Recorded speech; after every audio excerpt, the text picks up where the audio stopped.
এইটাই আমাদের প্রতিষ্ঠা করার লক্ষ্যে আমাদের এই মত বিনিময় সভাটা। আজকে মনে করেন আমি ইচ্ছা করে আমি এখানে আসছি, এই দোতারা নিয়ে আমি এখানে গান করছি। আমি কিন্তু দোতারা নিয়ে গান করার কথা না, তারপরে আমি শুধু আপনাদেরকে একত্রিত করার জন্য আসছি। আমি যদি এমনি কথা বলতাম তাহলে আপনারা আমার কথা শুনতেন না। যখন আমি এখানে একটু ভালোবাসার সুর বাঁধাইছি, অটোমেটিক আপনাদের ডাকা লাগেনি, সবাই এমনি চলে আসছে। যাক, আমরা সবাই ভালো থাকবো তো আলহামদুলিল্লাহ। যাক, সৃষ্টিকর্তা যেন আমাদেরকে সবাইকে সুন্দর জীবন এবং সুন্দর মন নিয়ে এই দেশে আমরা চলতে পারি, এইভাবে আমরা থাকবো। পরিশেষে এখানে মুরব্বী এদিকে আসেন, আপনি এদিকে আসেন না, উনি কি কথা বলতে পারবে এই বলে? কারণ আপনি এই সমাজে আপনি মুরব্বী, আমারও মুরব্বী আপনি।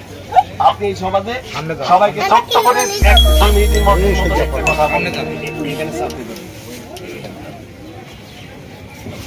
আসসালামু আলাইকুম।